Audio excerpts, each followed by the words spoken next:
Kia ora tātou, no mai, haere mai.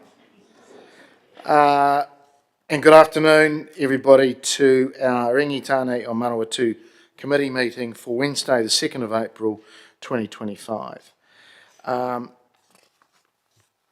first order of business, if I could ask Mr. Te Awi to open with a karakia. With pleasure to open up for a karakia for such good people and a good take. Inoi tātou. E tō mātou mātou te rangi, kia tapu tō ingoa, kia tā mātou ranga tira tātou, kia me te ai tō ai ai kurunga o te whenua, kia re tāno ki tō te rangi, mai kia mātou e nā nei. E tarama mātou mō tēnei rā, mura mātou hara. Me mātou hoki e muri nei e tōna anu kia mātou. A hoki mātou e kāui e kia wakawaanga.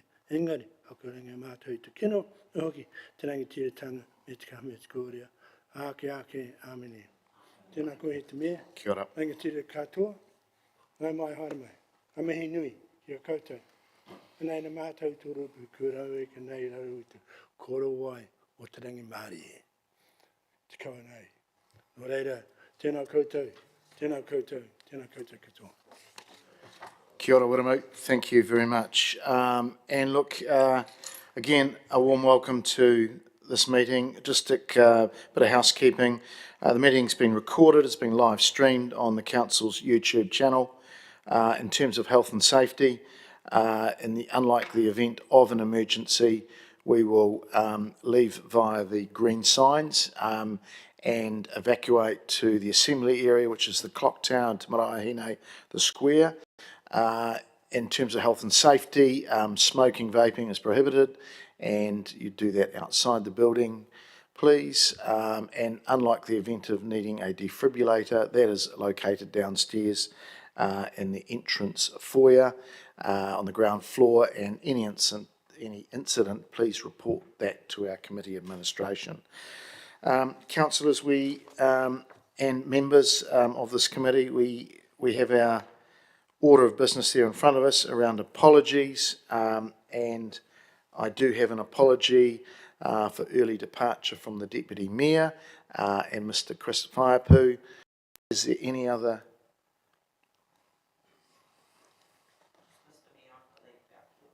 We're not finished then. Okay, early departure, and Councillor? Possible early departure. Okay, early departure as well. I'll do my best to run the meeting really well, and we won't have you won't be required to leave early because we will have finished. That's my intention anyway.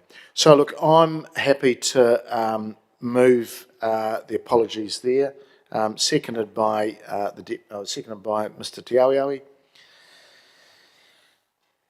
Just get that up. Thank you. And if there are no other comments, we will vote, and it's on your screens in front of you. Green for yes, red for no, yellow for abstain, please.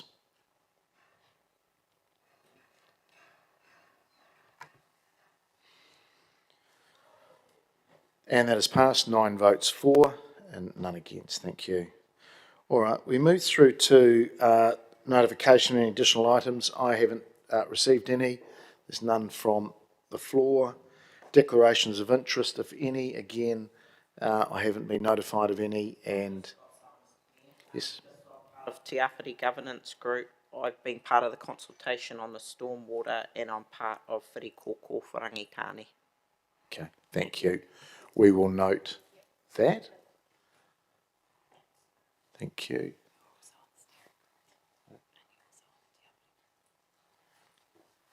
Not on the stormwater group. But not on the stormwater group. Yeah. There is no public comment. Nothing from the floor. All right, confirmations of the minutes. There's number 6 around our meeting of the 30th of October 2024. That's page 7 of our papers. I wasn't here, but I'll go to, there's some questions first, or matters arise. Councillor Hancock. Yeah, thank you, Mr. Mayor. I just wonder if we could just seek an amendment to the minutes. I was actually present as a non-committee member for the duration of that meeting. Thank you. Okay, we'll amend those. Any other matters arising? Okay, there being none, could I have was here pass those? So moved by the Deputy Mayor, seconded by Councillor Dennison. I would have done that, but I wasn't here. All right, no other matters arising. We'll look to vote, please.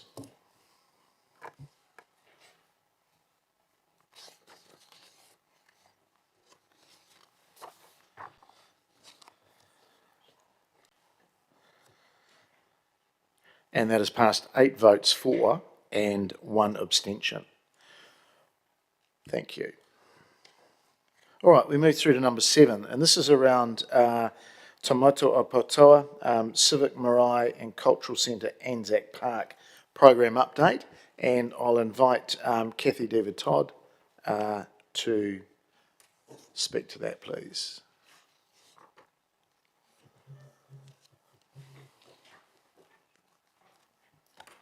Good afternoon, members of the committee.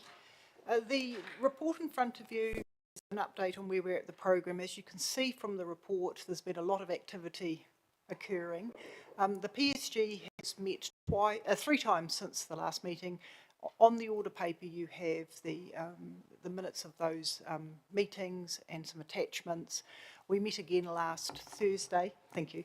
We met again last Thursday, and members of the PSG and elected members were circulated the minutes of those meetings on Monday of this week. In terms of the CCO consultation, so Council is currently consulting on the option for the governance and management of the the Marae and Cultural Centre going forward. Submissions on that close on the 17th. As of midday today, we've had 96 submissions, which is really good because it means that the community are engaging in the process of determination for that governance structure. There's nothing else that I want to raise from the minutes, but perhaps to just give you a little bit of an update on where we're at with fundraising and where we're at currently with the consent. So we have had a little bit of a delay on the application for the resource consent. That's because at the meeting of the PSG last week, we reconsidered the opening hours of the facility, and in particular in relation to the catering facilities, the cafe and restaurant. And so we just need to go back and that is slightly different to what was drafted in the resource consent application. So we just need to work back through what that means. In terms of fundraising, there's been a bit of to and fro in the last week, and the chair may wish to speak to this later. But in effect, we're just trying to work out with the application to the RIFT fund what the best approach is going forward. The reason for that being that there are a panel of ministers that look at applications that are in that 4 million category that we've applied to. There is also the option to reduce that application to 3 million, and then only one minister considers the application. So we're just really considering at the moment what our best approach for that is. In terms of an application to CET and to ECCT, the intent is that by the end of the week, both of those applications will be lodged for the funding round that's underway. I'm happy to take any questions. Thank you, Kathy. That's great. Look, I'll just add that there's been some advocacy from my office to the Minister of Māori Development, and I'm hoping that we will talk personally around this really important project. And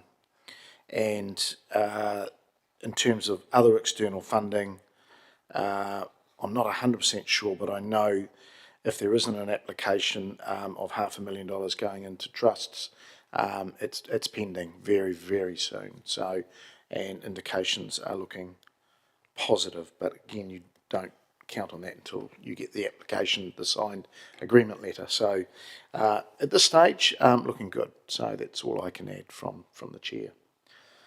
Are there any questions of?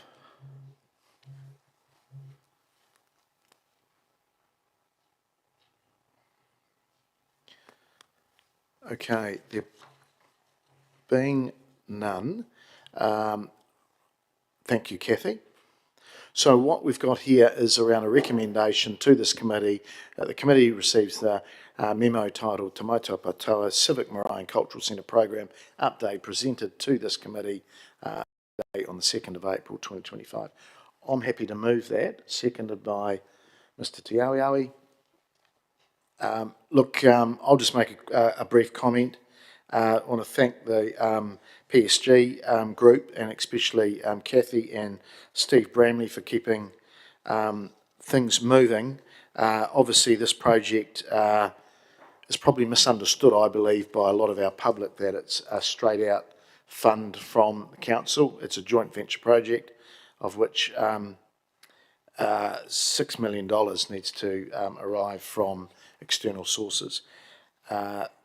Some of that has arrived, and some will arrive, but of course the big one is our influence via Rangitāne of the Regional Infrastructure Fund. So that will determine exactly where and when we go forward on. So again, just thanks to everybody that's been involved. There's a number of different attachments there around minutes of the PSG, which informs this council and others, program's report, and various letters from Rangitāne on Manawatū Settlement Trust, the cost-benefit analysis, which I think was really vital work to have been done, and also other material there from various meetings. So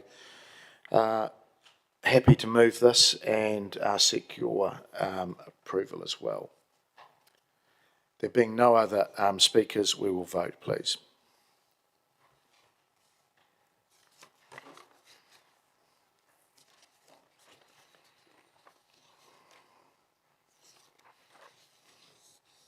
That is 8 votes for and none against. Thank you. All right, we move through to the number on our order paper, which is the Te Apiti Master Plan update, and invite Aaron Phillips, Activities Manager for Parks, and joined by Kathy Diva-Todd, Parks and Reserves Manager. Thank you.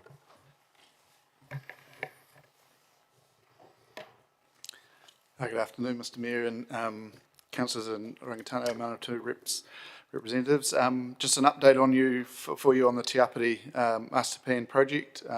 Largely taking the report as read, but just noting council was considering today a progress report on the Ashurst Three Bridges Loop. So there'll be some information available on that in the future, but at this stage it's still in part 2. The pedestrian cycle bridge as part of the highway is often a point of interest to this committee. My understanding is that's going ahead but delayed. I think you're probably aware of that. Probably the main matter in the report that you might wish to put your attention to, and as part of the recommendations, is just consideration of the car park operational and renewal costs. The car park is potentially becoming live, so to speak, or available to the public in the middle of the year when the highway opening occurs. It's not quite clear yet who will manage and operate that car park. There's an expectation from the wider Te Apiti group that might be Palmerston City Council. What we need to what we're working on understanding is the full operational costs, and we would need agreement from this council to bear those costs. We've never formally asked that question. And we estimate those to be in the order of $20,000 to $40,000 a year. I do note I have to tend to have a little bit of optimism bias with some of these things, and I was just revisiting a spreadsheet just before I sat down and went, oh, I better check that a couple of things with the operations team there. So that could potentially be a little bit on the low side, but in that ballpark. Council currently supports the Te Apiti project through a grant to the general project, which is largely used for biodiversity works. So I guess a question for the council at some stage will be whether or not you wish to support additional funding for the operation of the car park, and that would include renewals. A large part of the renewals will be an asphalt renewal in 20 to 30 years' time, depending on how it degrades. And whether you're prepared to put additional money into council budgets to support that project, or whether you wish to reallocate some of the existing support to this particular area rather than to the more generic or biodiversity parts of the project. So we think that should be referred to the annual budget, and apologies that probably should have been considered earlier in the processes. But we do have an imminent car park opening, and someone is going to open and close the gate and the rubbish bin with the vandalism. Yeah. Anything, Kathy? I think the main thing I just want to add is that in terms of this project, it is a project that has a governance group. It is a project that has many partners and stakeholders. And in terms of the car park provision going forward, that car park is being provided for the wider benefits of the wider thing. So whatever decisions or actions are taken by this council, I think we need to bear in mind that that group needs to be involved in the decision making about the ongoing operation and management of the car park. Okay. All right. Just a couple of things. So the car park, the repairs and maintenance, you're talking, Aaron, you're talking sort of out further, and I know you're both really strong on making sure that we've got operational money there, but we're talking 10 years plus, aren't we? No, there'll be some immediate costs, opening and closing the gates every day. Yeah, okay. Emptying the rubbish bins, picking up litter, dealing with vandalism. The renewal costs that you're talking about, probably what you mean is, yes, they are sort of in the 20-year horizon. Yeah, okay. Yeah. So there's nothing stopping the whoever funds this from contracting the city to do that work rather than it just coming straight from city ratepayers? So there's two things. There's one, who will own the underlying land, and then who will own the car park on top of it. And the assumption at the moment is that both of those things would vest with council.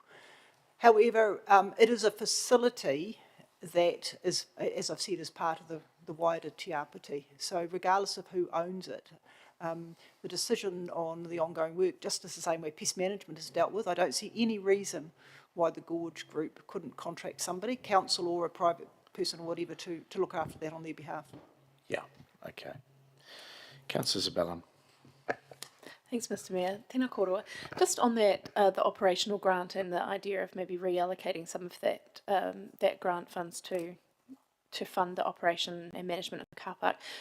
In contributing this grant, I know that we're one of a number of different contributing bodies to the governance group. Do you have any input, if you like, to specify where our funds need to go, or is that a decision that the governance group would actually make? So that decision would be made by the governance group because our funds go into a general fund. Okay, so in referring this to the annual budget deliberations, that would be an additional grant rather than a reallocation within the existing grant?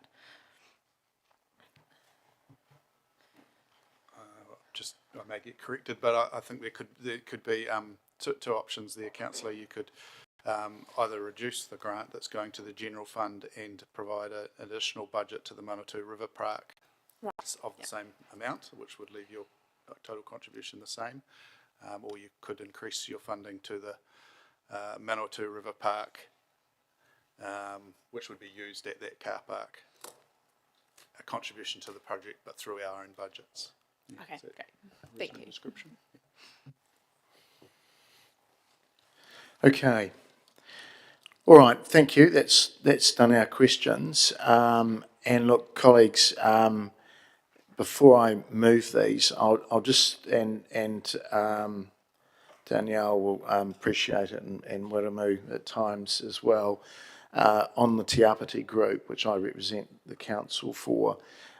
This very subject was presented to the last committee meeting, and I put it on my colleagues that they needed to share some more costs, and it would be fair to say that I got a very lukewarm response from the other councils.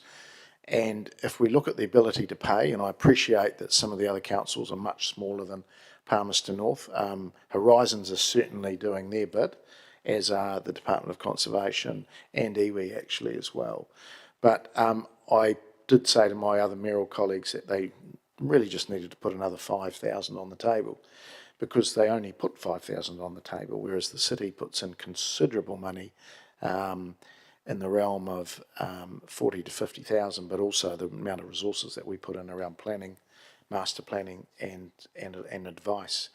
It drew no positive response. So there is a way of dealing with this, and it is to withdraw the fund and split it up. And that we'd need some advice on that, and that's where we need to debate it, I think, in the annual budget deliberations, because I don't think we should be paying any more, because we'll end up doing more stuff. We already are now, that we just soak up in resources. So I certainly want our colleagues that share the benefits of Te Apiti to put a little bit more in, and I think that's only right. So there is ways and means of dealing with that. So I'm going to support both these recommendations, and I'll read them out for those online. That we recommend to the Rangitāne Committee that the committee receive the memorandum titled Te Apiti Master Plan Update presented to this meeting on this day, 2nd of April 24. And number 2, that the committee refer the funding of any ongoing costs to the council of managing the Te Auturanga Gateway car park to the 25-26 annual budget deliberations. I'm happy to move that, seconded by Mr. Te Awiawi. And just further to my comments, if I could just say, appreciate the work that Aaron and previous officers have done to get our master plan into quite a work. We're now in the implementation stages, and it's once that highway opens, and all the other stuff that's going to go with it is going to transform that part of our city, our region. And you need to look at some of the projects here, and although there is some red around them, some of them are pretty big projects, but it's great to see the commercial gorge quarter aspect, which the Shannon family are developing. Wait till that starts to develop. I mean, it's going to be a fantastic place to perhaps stop after a walk, or a bike ride, or even just if you're going over to the Tararua or Hawke's Bay, and I think it's going to be great. We've also got all the biodiversity work that's happening within Te Apiti, and the Lindale Trail, which the Tararua District Council are working really hard on the other side. But if you look at UNESCO Geopark work, there's been quite a little work done in the background there by a group of volunteers. And we're meeting later this month with the UNESCO office in Wellington to try and get some further traction on that, and we'll obviously bring that back to the wider membership of Te Apiti group for some form of endorsement, because that does take a while, those sorts of projects. But also things like the Discovery Centre, both at the western end and eastern end, and it may mean that the western end somehow collaborates with the commercial gorge quarter complex, and the eastern end, which is more Tararua's domain, that gets developed as well.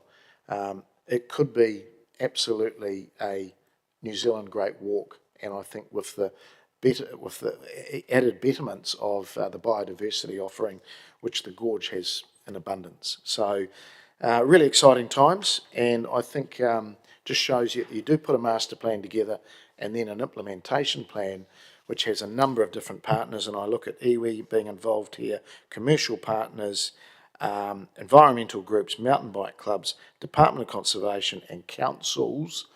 That's when you start to get some traction. So well done to everybody involved, and really looking forward to seeing that carrying through. All right. Okay, I've had a request that we separate the two recommendations. So we'll look at voting on number 1 first, please.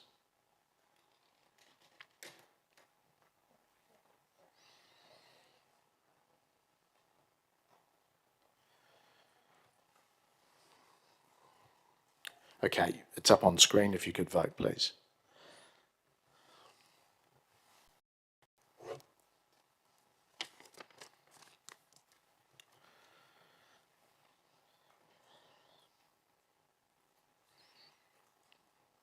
And that's passed 8 votes for, none against. And we'll look at to vote on number 2 next.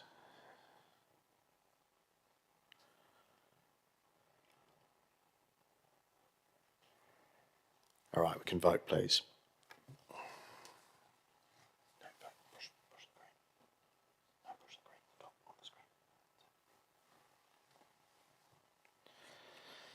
And that's passed 8 votes for and 1 against. All right. We'll now move to number 9. And this is a Palmerston Stormwater Strategy, update on progress. I'll invite who's coming up. So we've got Jono Ferguson-Pye, our City Planning Manager. We've got Hilary Webb and Trevor Tukwariana. Thank you. Kia ora koutou, everyone. Before we address the memo formally, I'd just like to introduce both Hilary and Siobhan. I'm not sure that everyone here knows both of them. Hilary started in the planning policy team about 6 months ago, so this is her first report to committee. And Siobhan, we've worked quite closely with. She works for Kahu, and Kahu were the provider with respect to developing and working with council for the stormwater strategy. So I thought I'd just give those introductions before I leave Siobhan and Hilary to kick things off. So thank you.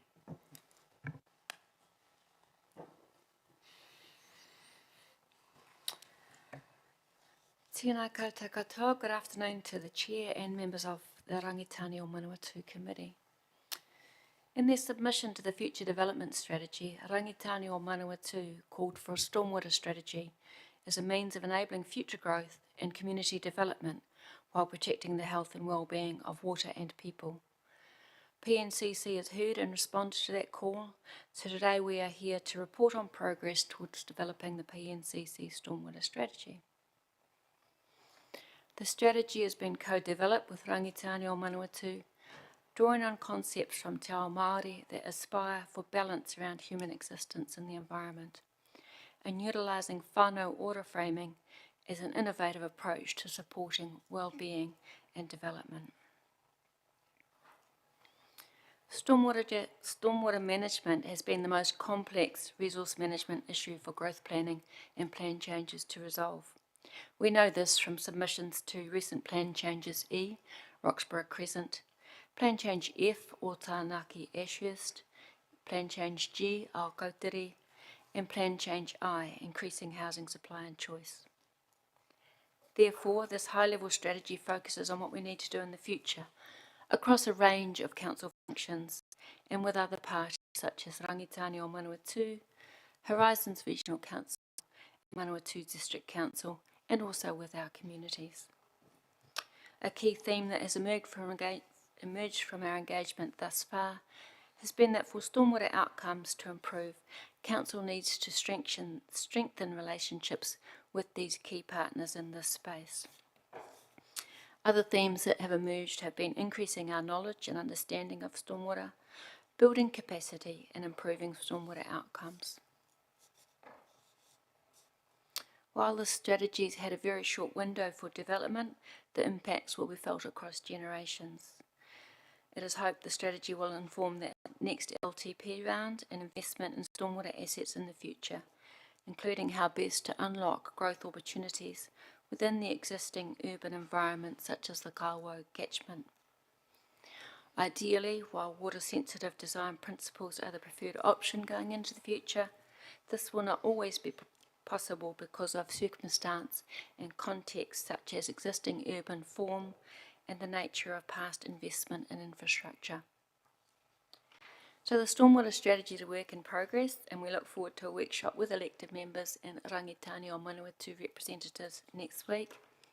In the meantime, I ask that our report and the appended presentation be taken and received. We're happy to answer any questions that you may have.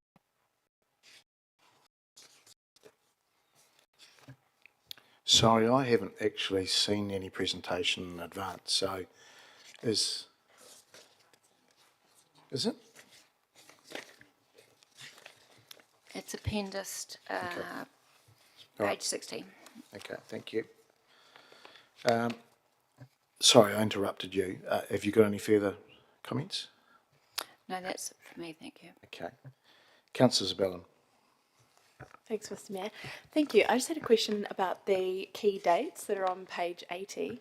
And there's a potential adoption by council in June 2025, and that's from memory quite a lot quicker than we were anticipating when we were looking at the long-term plan. So I just thought we weren't looking at it until sort of 2026, 27.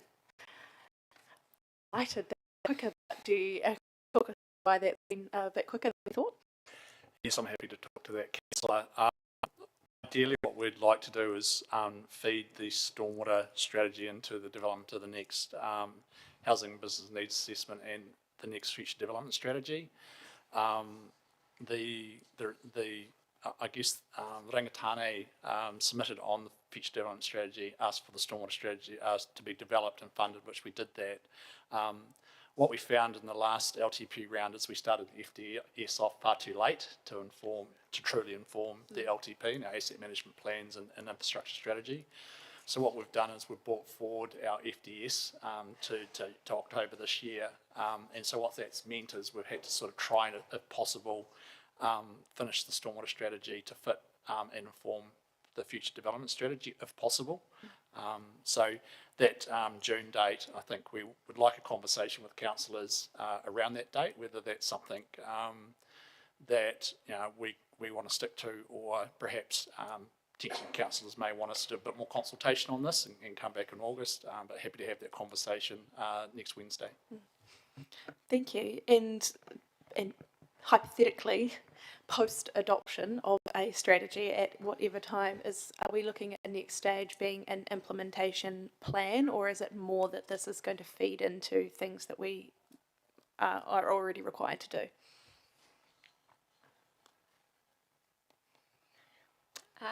We're going to share our response, if that's okay.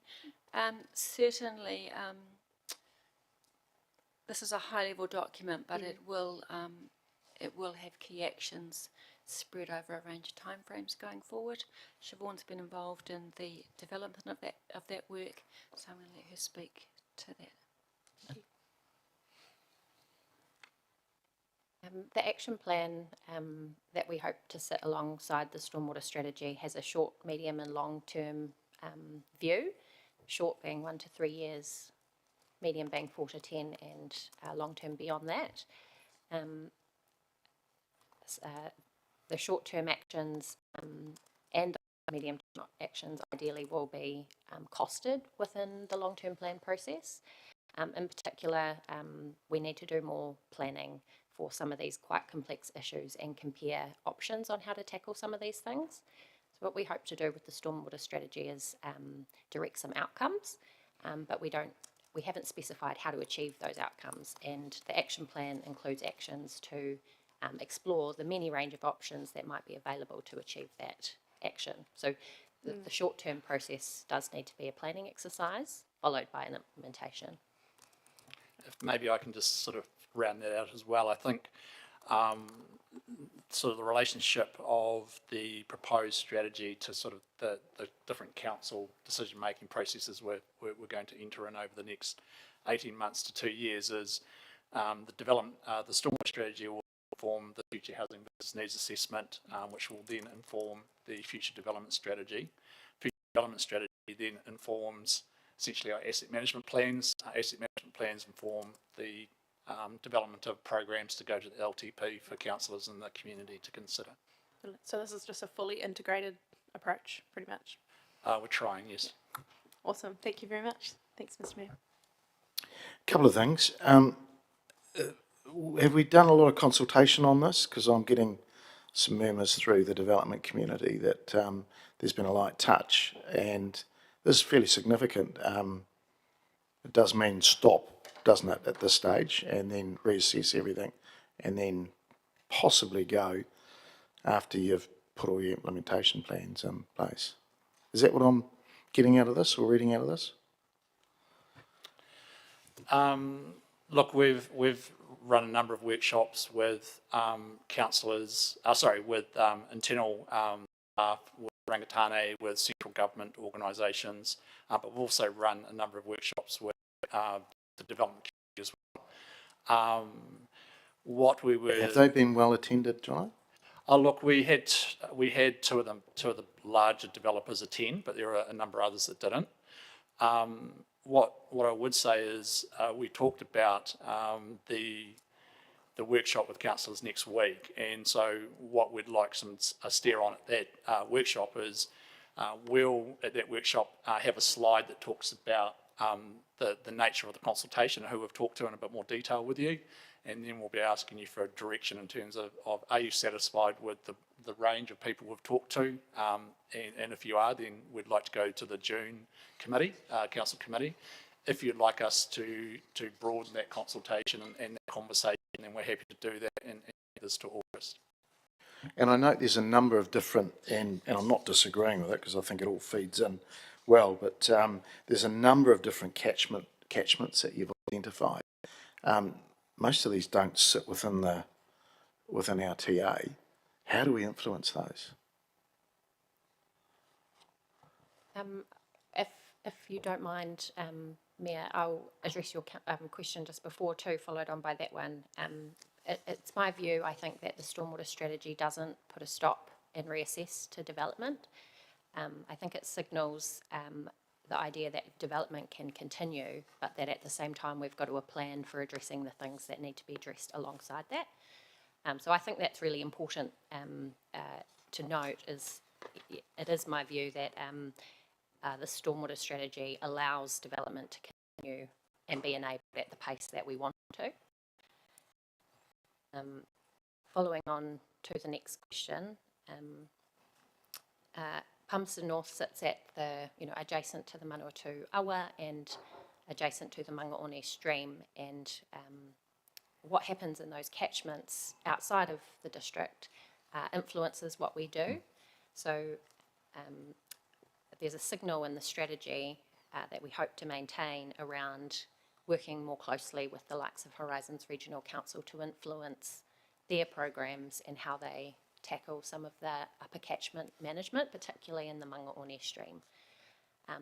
Those outcomes tend to be more long-term, and the outcomes are more collaborative. So it's very much an influence and work alongside rather than a direct ability to achieve. Just to maybe just again round that off, Mr. Mayor, you're right, there is a number of those catchments, or part of those catchments, that don't sit within the city boundary, but I think one of the big focuses of the strategy is saying we actually have to work together with our partners to both influence decision making within the city and decision making that sits outside the city but affects the city. And that includes the development community. It includes our partners in central government, Rangitāne, and Horizon. So one of the key messages for the strategy is to essentially say we need to be advocating and working with those partners as much as possible, so that our priorities for the city become the priorities, working together with our key partners as well. I think, John, Manawatū, Horowhenua, and to a lesser extent perhaps Tararua would be clearly one of some of those partners as well, because some of these catchments are in their TAs. I agree. I mean, it's quite clear when we had the plan change for the Matangi rezoning, there were interests from the Horowhenua catchment who were obviously very interested in the extent to which we were enabling development in areas that meant there were going to be additional flows that went, further down into the catchment towards our neighbouring TA. So I agree. I think that's a live issue that we continue to have to manage both through the stormwater strategy and through plan changes and other policy work we're undertaking. And sorry to labour this because it's really, really important, and I challenged Professor John Proctor and Associate Professor Hone Morris at the River Leaders that around the humans still exist here, and that there needed to be some balance. We're moving stop banks on. I mean, if this is a draft, I appreciate that it might be a That's something that might come or go, but there is commentary here around management options, around moving stock banks. So I'm just understanding, where do humans come into this? Because I mean, a lot of this actually, I'm a little bit concerned that there is we go backwards, or we may even move the city, because we are on a floodplain, but we need to understand that as well. Yeah, look, I think our planning policies and strategies definitely need to be forward-looking and progressive, and I think the purpose of this strategy is to look at informing how we, inform the LTP, how informing investment in stormwater assets in the future. I think also it informs how we best unlock growth opportunities in the future within the existing urban environment as well. So I think from our point of view, it's a strategy that is quite clear that those water-sensitive design options are the preferred option first, and when we're looking at solutions, whether that be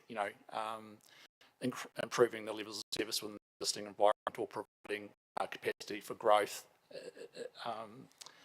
in the future. But also the strategy notes that while that water-sensitive design is the first option that should be considered, as every other council around the country is considering, because it's required under the RMA, the MPS of fresh water and the MPSUD, the strategy also, as Hilary talked about, recognises that because of context and previous investment, that water-sensitive design may not be something we can always turn to, but it would be our preference in the first instance, as is the rest of the country. Their approach is similar to that. Do we use some existing assets that we have? Like at Tūtanganui, we have quite a large, admittedly, it's got a bit of built infrastructure to it, the stormwater collection there. Do we utilise that? Yeah, that's an example of a piece of engineered infrastructure that sits there and is there to store stormwater in high flows, and the reality is that will remain dry for 99% of the time. But when we get a really big rain event, that's what's going to stop that area flooding and enable the likes of foodstuffs and those other distribution activities to continue to function. I think what we're talking about here is we've in the past the approach right across the country has been about controlling stormwater. What we're saying is we need to learn to live with it and to work beside it and alongside it. Those hard engineering approaches that essentially says, well, it's all about conveying flow to curb the channel and just getting the water away as quick as possible. I think what the stormwater strategy is doing is aligning us with the rest of the country, which is saying actually that's not what central government is requiring us to do anymore, is that water quality and the impacts that it has on biodiversity and cultural values is something we need to consider. So I think what this policy tries to do is to inform investment decisions so that those decisions, the priority around where we invest is quite deliberate, and that those decisions drive both economic, environmental, cultural and environmental outcomes for the city, and how can we get the best efficiency and effectiveness out of that investment in the future. And I'd like to think that what the strategy will do will help councillors make those decisions in a balanced way. Can I just add, like the intent of the outcomes is to achieve the direction in the stormwater plan that we'll see in the document here. Those are potential management options, so they don't lock council in from having to do those things. They're just ideas that we want to explore through that planning process, and there'll be a number of different parameters that need to be weighed up there, such as cost, ability to achieve the outcome, impact on landowners, impact on all the bits and pieces you need to consider under the RMA. And through that process, that stormwater plan, that's when you'll come to your preferred option, weighing up all those complex considerations.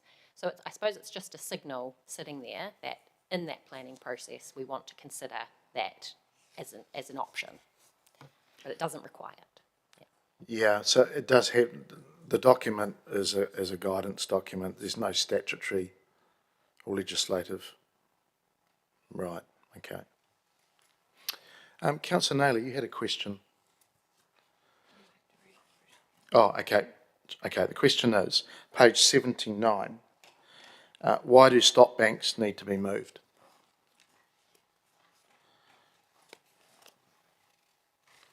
The intent of the strategy was to take a zoomed out look at the entire catchment to think about the way it's functioning.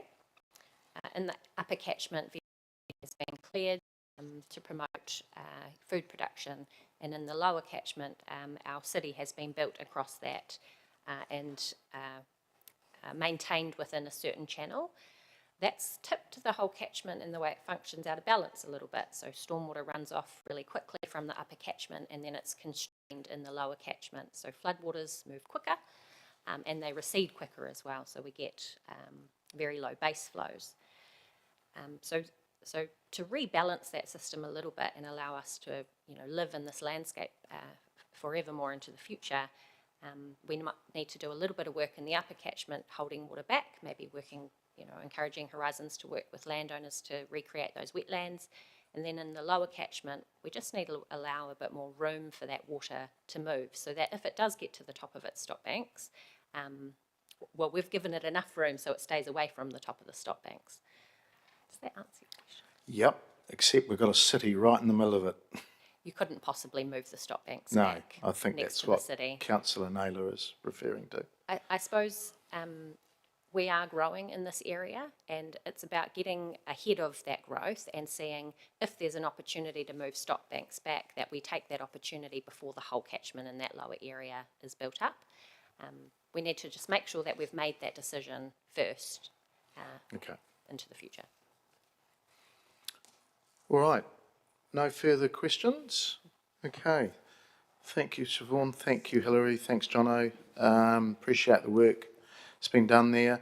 So we've got a recommendation to Rangitāne on Manawatū Committee that the committee receives the memo titled Palmerston Stormwater Strategy Update on Progress, presented to this committee on today, the 2nd of April 2025. I'm happy to move it as being accepted. Thank you, Councillor Dennison. Seconded. Look, before I pass to everybody else, thanks to the work that's been done, I'd have to say the jury's still out for me a little bit, and for all the reasons and questions I asked. I'm not sure we need to do a needs assessment, Jono, on housing. I don't think you figured out, but there's not enough houses here for our population as it stands now, and there's arguably about 200 sections available for a city of nearly 100,000 in our city today. So, and unfortunately is not a great indictment on us. And not that we should be building or growing and doing things unsustainably out of kilter, and absolutely stormwater is probably one of our biggest risks, and we do need to respect it. But I have to say balance is the key thing here. Humans exist here, and we need to understand that we've got to do that in balance. I like the opportunity to have a look at where the catchments are, because often the cities, and if you take Ashurst as an example, you go up the top of Zigzag Road and a little bit further up the Bahongara, that actually influences what comes into Ashurst, and sometimes there's very little, I suppose, mitigations there, adaptions around, Siobhan talked about wetlands and other ways of naturally looking after how water's treated. Very little of that happens, and yet it all comes rushing down the foothills and then into the village. Sometimes it really struggles to cope. In fact, often struggles to cope with it. So I totally agree there needs to be some work there. I'm nervous about rushing this through by June. And I certainly will need to see a lot more work around it. I think there needs to be a lot more consultation. I know that the development community need to understand this a bit better. They probably don't understand it as well as I do, and I'm struggling with it.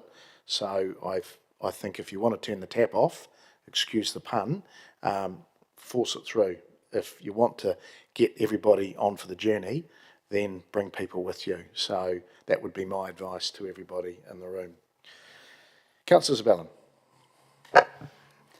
Thanks, Mr. Mayor. I just wanted to add that it was my understanding, although I may be wrong, that the Housing and Business Needs Assessment is a government requirement that needs to happen prior to the FDS, which is also a government requirement. So these are things that we're told to do rather than wanting to continually redo them on a rolling cycle, if you like. And it's just another one of those layers of continual assessments that are being pushed onto us at a pretty great expense. And the other aspect, which I think it was a really interesting point that you made, Mr. Mayor, of where do humans come into this, and from looking at it from a risk mitigation issue, I think that is where humans come into this, because it's reducing the risk to flood and erosion of properties, new and existing properties, and protecting our subterranean infrastructure, because the insurance for that's just going up, and it may not even be insurable in the future. Those indications are correct. I want to look a little bit more into that, and I'm looking forward to discussing that some more at the workshop. But I think there is a balance between increasing and developing the built environment, but also protecting what's already here, and the humans, not only the humans who are investing in it, but also the humans who are just dwelling there and living their lives, and what the risk is to them now and what the risk is to them in the future. So I was quite pleased to see that that we aren't waiting 2 years for the strategy to be developed, and also that we're looking to integrate it quite well into the various aspects of our work that feed into this whole big picture. So I look forward to discussing that some more at the workshop. Thank you very much.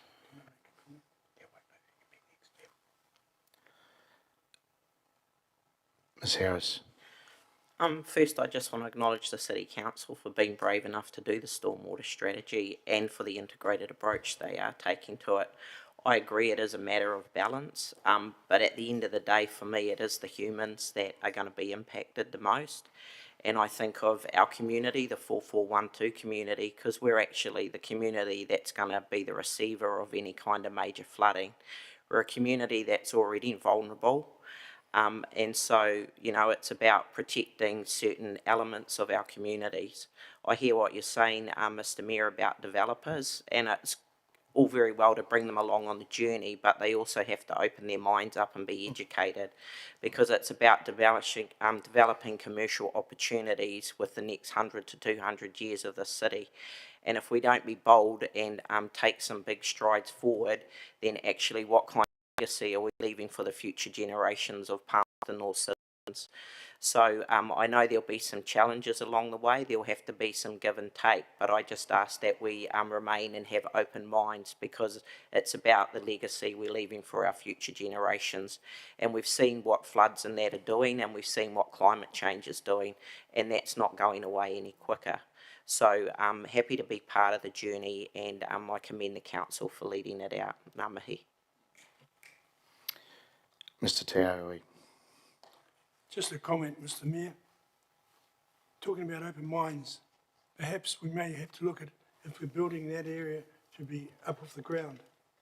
I know at our way, we'd only get insurance if our home was so far off the ground. So perhaps we may be looking at that. That's a good idea, and help everyone out. Kia ora. All right. Look, just note nobody else is in the speaking queue, and just as a right of reply, I too, Councillor, don't want to wait 2 years, but I don't want to rush it through in 60 days either. And just in response to everybody else, it is about balance and bringing everybody with you, and I totally agree people need to be open-minded and compromise. But I do say to everybody, we'll go backwards at a great rate of knots. There's very little development happening here in the city at the moment, and our consents are at a low ebb, and this is another, we've got to bring people with us. I appreciate we're on a floodplain. We need to do the right thing, and there is different ways of dealing with it. I challenge that we've always done it wrong, because and climate change is coming into things as well, but we are relatively well mitigated around some things here. There's a reason why there's the Manawatū floodgates. There is a reason why we do have some open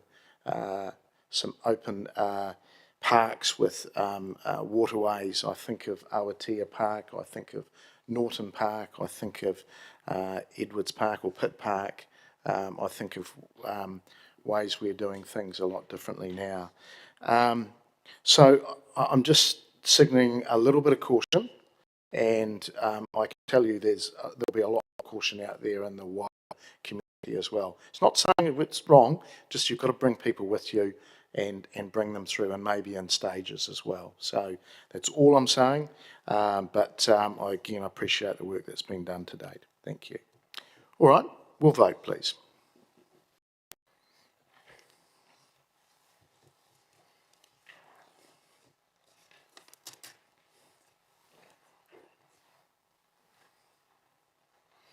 And that's 9 votes for and none against. Thank you.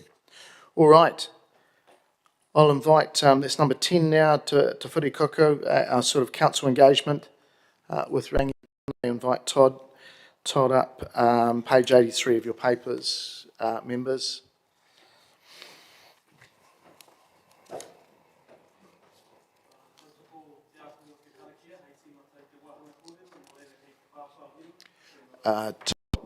Sorry. Microphone. No. No. That's Oh, there we go. There we go. Mihi ana ki a koe te papa. Me o kupu whakatau, kia koutou Rangitāne. Nā koutou I whakatua papa I nei kaupapa whakahirahira, kaupapa whakarei, tēnā koutou katoa. Kei te kaunihira, ki te kahika tuarua, me nā kai kaunihira, huri noa, tātou katoa, tēnā tātou. This update covers meetings of Te Whirikoko since October, and hence there's quite a few matters here. I don't think there are any that haven't been raised as part of an update in the past. So essentially, we're either progressing matters and reporting those here, or there are some business as usual kaupapa. Probably the major items from a Māori advisory perspective have to some extent been tabled in papers this afternoon before this moment. However, obviously, if there are other matters any of the elected members want to raise in regard to those or anything else here, kia koutou. Otherwise, I'll leave the paper as read. Kia ora. Thank you, Todd. A couple of questions from me. What is happening? What is the engagement around the sectional district plan review? Can I understand what's happening there?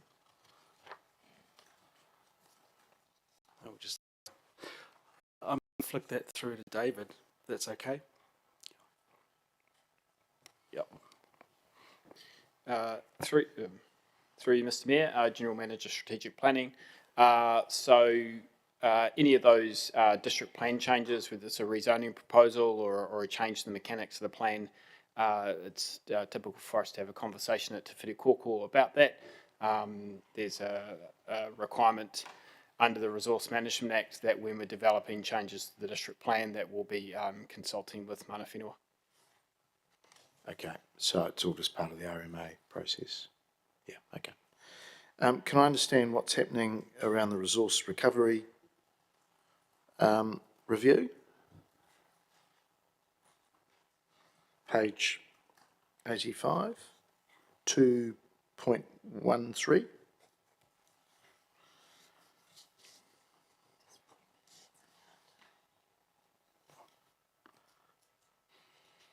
Just briefly, broad brush. As council is aware, this has been a long-standing priority for Rangitāne. So there are just ongoing conversations about what we're up to, what we're planning, what their aspirations are.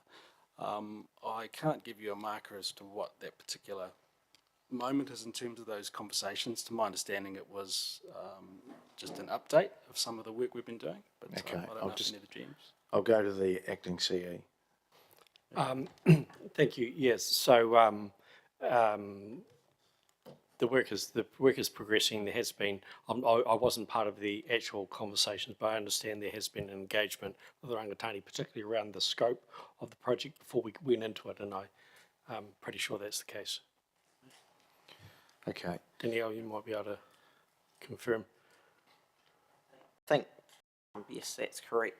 It's kind of, that report was obviously a while ago, so we haven't progressed anything since the last report. All right, thank you. Back to you, Todd.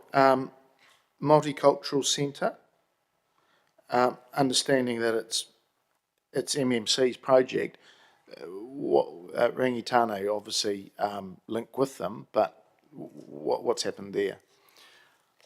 MMC, but also from a council perspective and humbly from a Rangitāne perspective, there was a desire to, in particular because the space will be on Te Maraohine and within that important ancestral space, there was a desire to engage early with MMC, but also to understand and look at working with Rangitāne in regards to how the appropriate cultural narratives, symbolism and other aspects might allow our sort of diverse communities to have a kind of a strong anchoring space that also reflects the Treaty of Waitangi Covenant.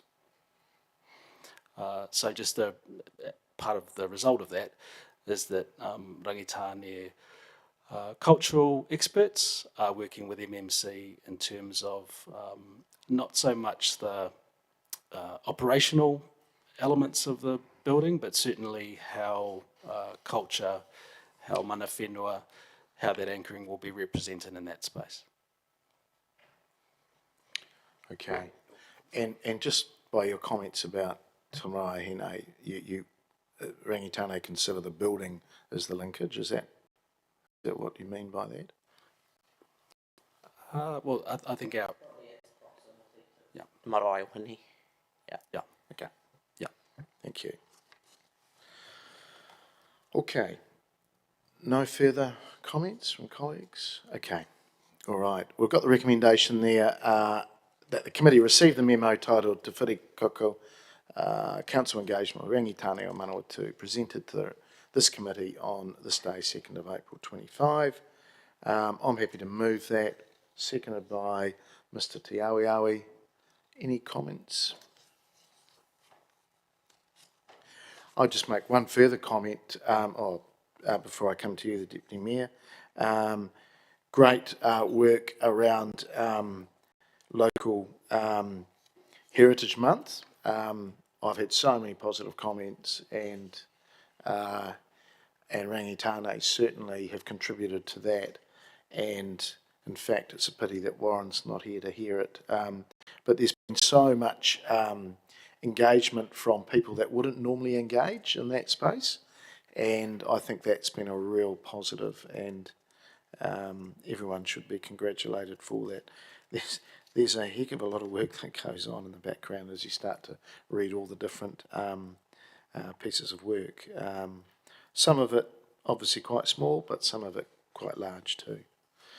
To the Deputy Mayor. Kia ora, Mr. Mayor. I think you stole my thunder there because I too was going to compliment all those who were involved in the local History Week and Heritage Month.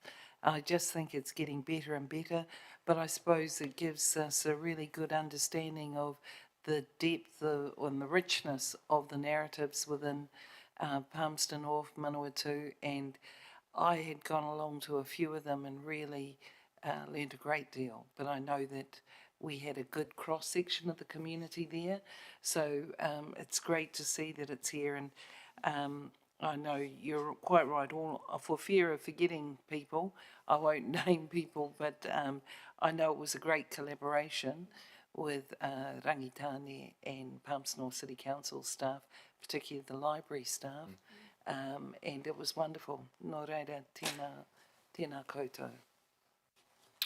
All right, we've got the recommendation there in front of us. Let's vote, please.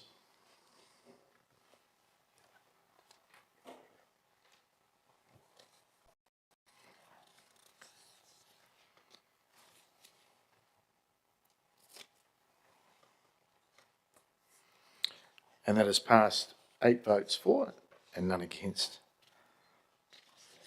Right, we'll move through to number 11 on our order papers around committee work schedule, and I'll go to the acting CEO, if he's got any comments to that. Comments. Okay. So that's page 89 of your papers, and I've got one question or matter arising around the work schedule from Councillor Naylor, and it's around why is the river framework on a 3-yearly reporting and not annual? Can somebody...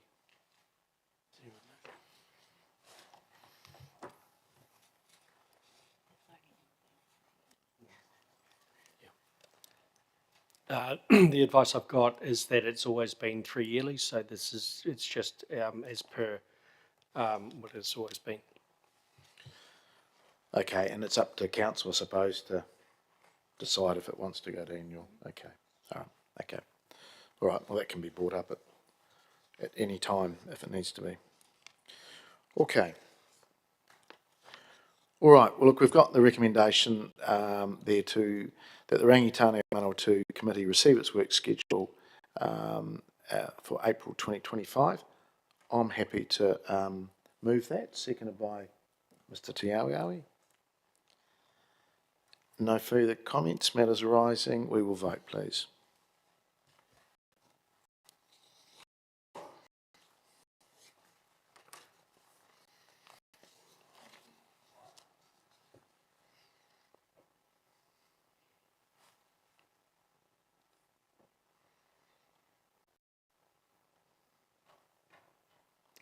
And we've got 8 for and 1 against. All right. That sees us come to a close. If I could thank you all for attending, and before we need to formally close the meeting, if I could ask Mr. Te Awi to close the karakia. Well, Mr Mayor, may I say it's good to hear some good news. Rangitāne working with the community. Kia ora. Inoi tātou. Kia tau, kia tātou katoa. Te atu whai tō tātou ariki e hukraiti, me te araha me te atu, me te whiwhina tahitanga ki te wairua tapu, ake, amene. Kia ora koutou. Kia ora. Thank you, Wiremu. Have a great day, everybody. Thank you